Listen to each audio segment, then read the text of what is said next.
Last की video में हमने केमिस्ट्री के लिए स्ट्रैटेजी वीडियो देख ली थी। आज जो हमारा सब्जेक्ट होने वाला है वो फिजिक्स होने वाला है।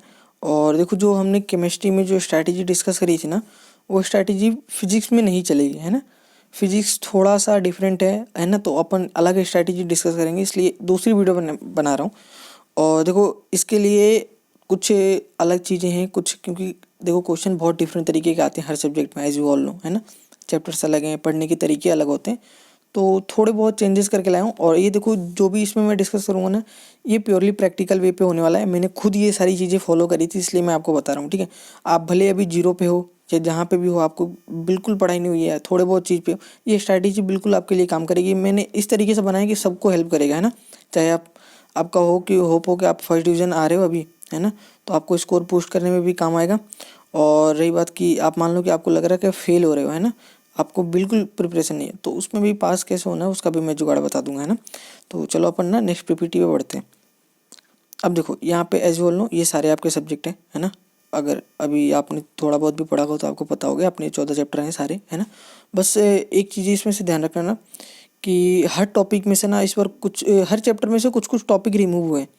तो आप जब भी पढ़ने बैठ रहे हो ना, तो लेटेस्ट सिलेबस के हिसाब से पढ़ो। पुराने वाले जो टॉपिक रिमूव हो चुके हैं एनसीईआरटी से, वो मत पढ़ना, है ना। सिलेबस आपके सामने होना चाहिए, या फिर आपके पास न्यू एनसीईआरटी होनी चाहिए, ठीक है, रैशनलाइज्ड वाली 2023-24 वाली, ठीक है। तो चलो अपन अगले स्टार्ट करते हैं। अब देखो, यहाँ पे ये ब्लूप्रिंट है, ब्लूप्रिंट मैंने डिस्कस कर रखा है, आप उसकी वीडियो देख लेना। ये रिक्रिएट किया हुआ है, ठीक है, ब्लूप्रिंट ये दूसरा है। जो आरबीएससी देता है वो नहीं है, मतलब पैटर्न तो वही है, लेकिन मैंने अलग तरीके से थोड़ा इजी वे में क्रिएट करके दिया, है ना। तो इसको एक बार ध्यान में रखना। और इस बेस पे ना मैं कुछ आपको बताना चाहता हूँ। अब देखो, आगे आते पहले आगे चलते हैं। अब देखो, अभी आप वापस अपन ब्लूप्रिंट पे आएगा, अपने को ब्लूप्रिंट समझना वापस से। अब देखो, एक चीज़ मैं आपको बता रहा हूँ, देखो फिजिक्स है ना। अब देखो, फिजिक्स में क्या है, मेनली थ्योरी भी आएगा, डेरिवेशन भी आएगा, न्यूमेरिकल्स भी आएंगे। अब देखो, जो यहाँ पे डेरिवेशन का वेटेज है ना, पहले डेरिवेशन की बात करते हैं। 14+3, ये 14+ क्या है कि 14 मार्क्स का तो डेरिवेशन पूछेगा, उसी के साथ 3 मार्क्स में हो जाएंगे आपके मार्क्स वगैरह, डायग्राम या कुछ अलग चीज़ पूछ लेगा, है ना। और ये रहे न्यूमेरिकल 15 मार्क्स। अब देखो, आप बोलोगे कि भैया आपको कैसे पता कि ये कंफर्म इतना ही पूछेगा। देखो मैं बता रहा हूँ, लास्ट हमने फिजिक्स की एनालिसिस वीडियो बनाई थी, और हमने लास्ट 6 ईयर की ना, उसमें मैंने वो करा था, ठीक है। सारे न्यूमेरिकल कितने पूछ रहे हैं, अपने पास डेरिवेशन कितने पूछ रहे हैं, थ्योरी के क्वेश्चन कितने पूछ रहे हैं, ठीक है। उस हिसाब से ये सारी ऑलरेडी डेटा है। और ये डेटा कौन सा है, एवरेज डेटा है। हर साल ऑलमोस्ट इतना एवरेज में पूछ ही रहा है। आपका डेरिवेशन पूछेगा तो कुल मिला के 17 मार्क्स का डेरिवेशन आपका आएगा ही आएगा, ये फिक्स है। ऑन एन एवरेज की बात कर रहे हैं अपन, एवरेज में इतना ही होता है।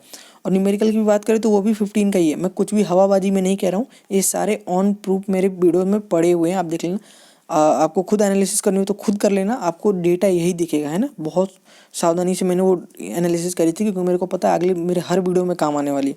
अब देखो, एक चीज़ मैं आपको डिस्कस करूँ, ये 24 मार्क्स की थ्योरी वेटेज की मान लेते हैं, ठीक है। ये ना, ये जनरल परसेप्शन लेके चल रहा हूँ मैं, एक परसेप्शन है। क्योंकि इसमें देखो मैं क्या बता रहा हूँ, एक बात ध्यान रखना।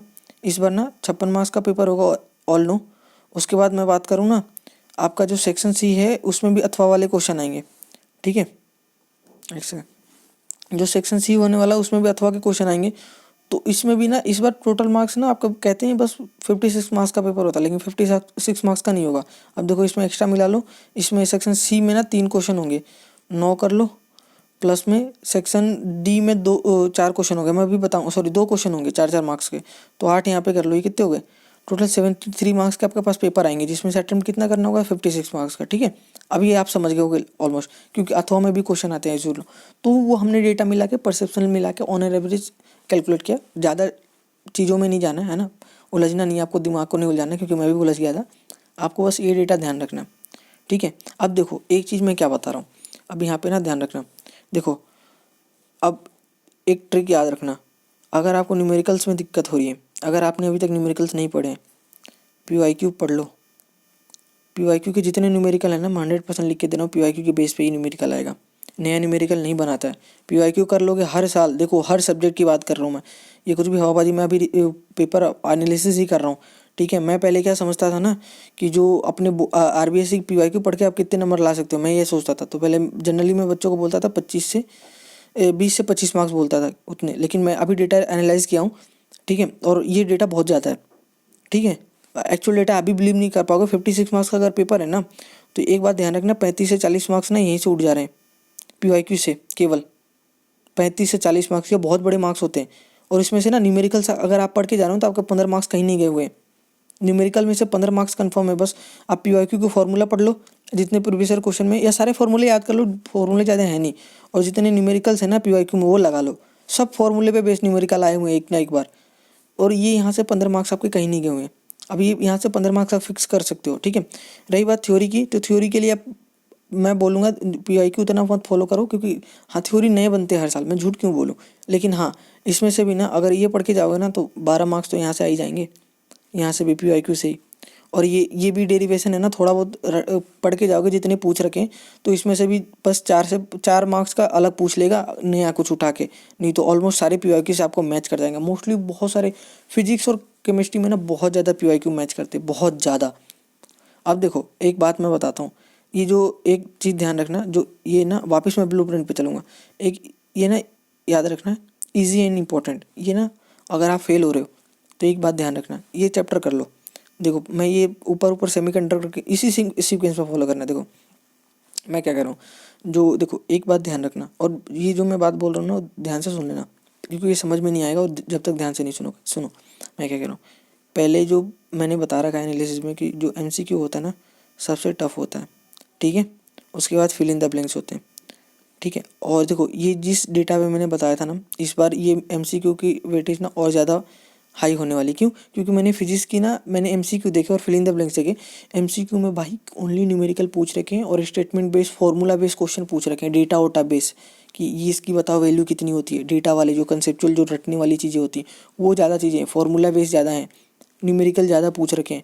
तो यहाँ पे बच्चे बहुत गड़बड़ करते हैं, खासकर जो बोर्ड के लिए ओनली प्रिपेयर करते हैं उनके लिए तो न्यूमेरिकल बहुत बड़ी चीज़ होती है कि न्यूमेरिकल सही से अटेम्प्ट करके आएँ। तो देखो MCQ बढ़ने वाला है, वो आपको बहुत ज़्यादा परेशान करेगा। फिल इन द ब्लैंक्स के चक्कर में पड़ गए तो फंस जाओगे आप। कुल मिला के अगर मैं बात करूँ, सेक्शन A ना, इससे दूर रहो जितना ना, वो ज़्यादा बढ़िया है। अब देखो मैं क्या कह रहा हूँ, मेरी चीज़ें बात मानो। एक जो सेक्शन C है ना, सेक्शन C और सेक्शन D, ठीक है, यहाँ के ये जो क्वेश्चन आएंगे ना, यहाँ से सेक्शन C से 9 मार्क्स प्लस 8 मार्क्स यहाँ से, ठीक है। ये कुल मिला के जो आपके 17 नंबर है ना, ये कहीं नहीं गए हुए हैं। अगर PYQ पढ़ लोगे इसके तो आ जाएंगे, और इसको अटेम्प्ट करना बहुत ईजी है। अब मैं बताऊँ एक बात, आप जब बड़े क्वेश्चन पढ़ोगे ना, सेक्शन C और सेक्शन D के लिए पहले प्रिपेयर करो, सेक्शन C सेक्शन D। अगर आप इसके लिए प्रिपेयर कर रहे हो ना, तो देखो एक बात ध्यान रखना, सेक्शन B और सेक्शन A ये अल्टीमेटली अपने आप प्रिपेयर हो जाएगा। बहुत सारे देखो, आप 17 मार्क्स के लिए प्रिपेयर करोगे ना, तो मैं बताऊँ यहाँ से ना, यहाँ से 13 मार्क्स और ऐड कर लो, ये कम बता रहा हूँ मैं, 30 मार्क्स की प्रिपरेशन आपकी यूँ हो जाएगी, है ना, वो कहीं नहीं गए हुए। अब एक बात और ध्यान रखो, मैं क्या बता रहा हूँ। अब देखो मैं उस चैप्टर को क्यों रखा, देखो सेमीकंडक्टर है ना, एक 3 मार्क्स का क्वेश्चन यहाँ से पूछेगा, ठीक है, सेक्शन C। और देखो एक यहाँ से भी पूछेगा moving charge and magnetism, electrostatic से भी 3 मार्क्स का एक क्वेश्चन पूछेगा, ठीक है। एक यहाँ से क्वेश्चन 3 मार्क्स का पूछेगा, एक रे ऑप्टिक्स से पूछेगा। और ये चैप्टर ईजी है, इनको हैंडल करने ईजी है। देखो सेमीकंडक्टर में पहले लॉजिक गेट का पार्ट आता था, लॉजिक गेट अब रिमूव है, उसको पढ़ना है नहीं, बस थ्योरी रहेगी उसमें। थ्योरी अच्छे से अटेम्प्ट कर लो, काम हो जाएगा। रे ऑप्टिक्स की बात करें, PYQ पढ़ लो, इसके बहुत इंपॉर्टेंट है। PYQ कर लोगे ना, अगर कुछ नहीं हो रहा ना तो बस इसके PYQ पढ़ के चले जाना, काम हो जाएगा। इससे ज़्यादा कुछ करने की जरूरत नहीं होगी। ज़्यादा दिक्कत हो रही है ना इस चैप्टर में, वैसे ही आसान है, ज़्यादातर थ्योरी की चीज़ें। अगर फिर भी दिक्कत हो रही है तो इसको छोड़ दो, वो कर दो, बस PYQ पढ़ लो। और PYQ पहले पढ़ो, पहले PYQ के थ्रू गो थ्रू जाओ, तभी पढ़ना स्टार्ट करना, ठीक है। उसके बाद आते हैं इसमें करंट इलेक्ट्रिसिटी, ईजी है बहुत ज़्यादा। उसके बाद इलेक्ट्रोस्टैटिक एंड पोटेंशियल, गाउस के ना 4 अनुप्रयोग हैं, और एक चारों अनुप्रयोग पढ़ लेना। और एक और बात बताऊँ ना मैं, 4 में से कम 3 पढ़ लेना अच्छे से। और एक और ध्यान रखो, जो 2023 में है ना उनको छोड़ देना, दोनों छोड़ देना, 2 आए होंगे, 2 पढ़ लेना, बाकी उनको अच्छे से पढ़ लेना, वो ही आएंगे, ठीक है। क्योंकि RBSC में बहुत कम होता है कि कंटिन्यू 2 साल एक ही क्वेश्चन पूछ रहा है, ठीक है। वो हर साल वेरिएशन लाता है वेरिएशन, तो इसलिए चेंजेस कर सकता है। उसके बाद अरे यार, उधर करंट इलेक्ट्रिसिटी बोल गया मैं, ये इलेक्ट्रोस्टैटिक था, रे ऑप्टिक्स हो गया। अब ये इलेक्ट्रोस्टैटिक बता रहा हूँ मैं, हाँ इलेक्ट्रोस्टैटिक पढ़ लेना, इलेक्ट्रिक चार्ज था ऊपर। उसके बाद करंट इलेक्ट्रिसिटी, ये बहुत ईजी है। मूविंग चार्ज एंड मैग्नेटिज्म, इसमें एम्पियर लॉ वगैरह दे रखे, एम्पियर लॉ अच्छे से पढ़ लेना, वहाँ से क्वेश्चन अटेम्प्ट हो जाएंगे और बहुत ईजी है। इसके भी PYQ बहुत ज़्यादा इंपॉर्टेंट है। मूविंग चार्ज के PYQ पढ़ लेना। बहुत PYQ ऑलमोस्ट सारे की इंपॉर्टेंट है। मैंने इसमें से भी बहुत सारे इंपॉर्टेंट टॉपिक ही बता दिए जो पढ़ने हैं आपको, वहीं से क्वेश्चन पूछ लेगा। और बहुत जल्द मैं एक इंपॉर्टेंट टॉपिक की ला रहा हूँ मैं वीडियो, है ना। पहले PYQ में पढ़ रहा हूँ, PYQ के थ्रू ही मैं एनालिसिस करके, देखो मैं कुछ भी बोलता हूँ ना तो बिना डेटा के बेस पे यार मैं कुछ नहीं बोलता हूँ। मेरे पास डेटा रहता है तभी मैं बोलता हूँ। अगर मेरे को आप मेरी वीडियोस देख रहे हो, फॉलो कर रहे हो, तो आपको पता है मैं कुछ भी नहीं बोलता हूँ। और ये जो मैंने PYQ वाली बात बोली ना, 30 से 35 और 40 नंबर वाले, ये मैं सच में बोल रहा हूँ, इतनी ही होती है। बहुत ज़्यादा रिपीट हो रहे हैं। पहले मैं नहीं बोलता था, मेरे से अगर व्हाट्सएप पे किसी ने पूछा होगा तो मैंने इतना ही बोला होगा। अब मैं बढ़ा रहा हूँ तो आप समझ जाओ क्यों बढ़ा रहा हूँ। मैंने डेटा रिसर्च करें, मैं आपके साथ डेटा रखूँगा बहुत जल्द, ठीक है। अब आते हैं स्टडी कैसे करना है। ये ऑलमोस्ट लास्ट वीडियो में हमने डिस्कस कर दिया। अगर आपने देख रखा है तो इस पोर्शन को थोड़ा सा स्किप कर देना। पहले PYQ के थ्रू गो थ्रू करना है, फिर वन शॉट लेक्चर ट्राई करो देखने के लिए। हैंड रिटन नोट्स खुद के बनाओ, PYQ सॉल्व करो चैप्टर वाइज।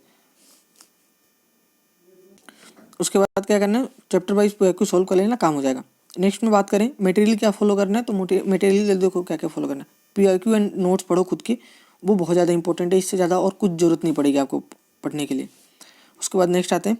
अब देखो गोल्डन टिप्स एक ध्यान रखना, देखो जो भी चैप्टर आपके पेंडिंग रह जाए ना एट द एंड मोमेंट पे, तो उसको ना ब्लैंक छोड़ के नहीं जाना है। क्या करना है उसके लिए कि इंपॉर्टेंट क्वेश्चन देख लो और PYQ पढ़ लो। यहाँ से ऑलमोस्ट कंफर्म है कि आपका क्वेश्चन अटेम्प्ट हो जाएगा वहाँ से। देन अगला बात करते हैं, अगर न्यूमेरिकल में प्रॉब्लम आ रही है ना, तो बस मैंने बता दिया था, फॉर्मूला और PYQ पढ़ लो, न्यूमेरिकल का काम हो जाएगा। Revision is must. अब देखो रिवीजन नहीं करोगे ना तो चीज़ें भूल जाओगे। सब कोई बोलता है, मैं भी बोलता हूँ, चीज़ें रिवीजन ही की है। रिवीजन नहीं करोगे तो चीज़ें भूल जाओगे, फिर कुछ फ़ायदा नहीं है चैप्टर पढ़ने का। अब देखो ये PPT ख़त्म हो गई, ठीक है। अब देखो एक चीज़ मैं बता रहा हूँ क्या, देखो जो भी चैप्टर आप पढ़ रहे हो ना, तो एक ध्यान रखना उस चैप्टर से ना क्वेश्चन अटेम्प्ट हो जाने चाहिए, है ना। देखो कभी भी ना क्वांटिटी मैटर नहीं करती है, क्वालिटी मैटर करती है ना। तो क्वालिटी पे फोकस रखो कि आप जो चीज़ें पढ़ रहे हो ना वो ज़्यादा बेटर हो, वहाँ से क्वेश्चन आपके ना छूट रहे हो। ऐसा हो कि मान लो आप सारा सिलेबस खत्म हो गया लेकिन आपसे क्वेश्चन अटेम्प्ट नहीं हो रहे, फिर पढ़ने का कोई वो नहीं हुआ ना, फ़ायदा ही नहीं मिला, सब वेस्ट ऑफ टाइम ही हो गया तब। तो वही मैं कह रहा हूँ, देखो एक चीज़ ध्यान रखना कि जो भी चीज़ें पढ़ रहे हो ना तो ढंग से पढ़ो। अभी टाइम दे रहे हो, क्रूशियल टाइम है, तो टाइम दे रहे हो तो अच्छे से दो, उसको ऐसा पढ़ो कि वहाँ से क्वेश्चन छूटे नहीं आपका, है ना। तो और देखो अगला वीडियो अपन ट्राई करेंगे मैथ का डिस्कस करो, मैं इंपॉर्टेंट टॉपिक बता दूंगा आपको। और लास्ट ईयर ना हमने मोस्ट रिपीटेड टॉपिक की ना प्लेलिस्ट बनाई हुई है, प्लेलिस्ट में जाना, वहाँ पे मोस्ट रिपीटेड टॉपिक की ना वो वीडियो दिख जाएगी आपको। केमिस्ट्री में 3 होगी, फिजिक्स में 3-4 होगी, और वहाँ से बहुत सारे क्वेश्चन लास्ट ईयर रिपीट हुए थे, उसको एक बार पढ़ना, 2023 के पेपर उठा लेना। मैं तो डेटा के बेस पे बात करता हूँ, खुद से एनालिसिस करो। उसके ना 3 वीडियो होंगे, ज़्यादा हैवी नहीं, बस टॉपिक देख लेना आप, है ना। देख लेना क्या क्या पढ़ाए हुआ, उसको नोट्स मिल जाएंगे यार, डिस्क्रिप्शन में नोट्स पढ़े, नोट्स देख लेना। और 2023 के ना पेपर खोल लेना, देख लेना 3 वीडियो से कितने क्वेश्चन रिपीट हुए। मैं खुद डेटा नहीं बताऊँगा, आप जाके देख लेना वहाँ से। मैंने वो इसलिए बोलता हूँ कितने टॉपिक रिपीट होते हैं, मेरे इंपॉर्टेंट क्वेश्चन से। वो मैंने पूरी वीडियो टॉपिक पूरी सीरीज चलाने की सोची थी हर चैप्टर के लिए, लेकिन मेरे लिए पॉसिबल नहीं हो पाया टाइम की वजह से। और मैंने 3 बनाए ना, उन 3 वीडियोज़ में से ना ऑलमोस्ट तीनों वीडियो मिला के 1 घंटे की होगी बस, ठीक है। 1 घंटे भी आपको नहीं देना है, आप नोट्स उठाना डायरेक्ट वहाँ के डिस्क्रिप्शन में से। 2023 का पेपर खोल लेना, केमिस्ट्री का, फिजिक्स का, जो भी। उसके बाद आप मिला लेना वहाँ से कितने क्वेश्चन रिपीट हुए, मैं खुद नहीं बोलूँगा, आप मिला लेना वहाँ से, ठीक है। उसके बाद अगर देख रहे हो तो देख लेना, तो प्लीज़ कमेंट में बता देना कितने मार्क्स का क्वेश्चन रिपीट हुए वहाँ पे। मुझे पता है ज़्यादा बच्चे नहीं करेंगे, अब 1-2 भी करेंगे ना यार, तो मेरे लिए बहुत बड़ी बात है वो, ठीक है। एंड तक बच्चे नहीं देखते वीडियो, अगर देख लिया तो प्लीज़ ये चीज़ करना बहुत मज़ा आएगा। और वहाँ से मैं बता रहा हूँ, अगर एंड तक जुड़ गए ना तो वो टॉपिक देख लेना, वो प्लेलिस्ट, 2 प्लेलिस्ट जो मैं बता रहा हूँ, वो ब्रह्मास्त्र से भी ज़्यादा इंपॉर्टेंट है आपके लिए, है ना। और वो चीज़ें बहुत गोल्डन है, उस पर व्यूज़ नहीं आते, ऐसी चीज़ों पर व्यूज़ आते ही नहीं, आनी भी नहीं चाहिए। तो उसको देख लेना आप, अगर एंड तक देख रहे हो तो बहुत गोल्डन टिप आपके पास आ चुकी है, उसको देख लेना। वहाँ से बहुत क्वेश्चन रिपीट होंगे, बहुत ज़्यादा, ठीक है। अपन चलो अगली वीडियो में मिलते हैं, तब तक के लिए बाय।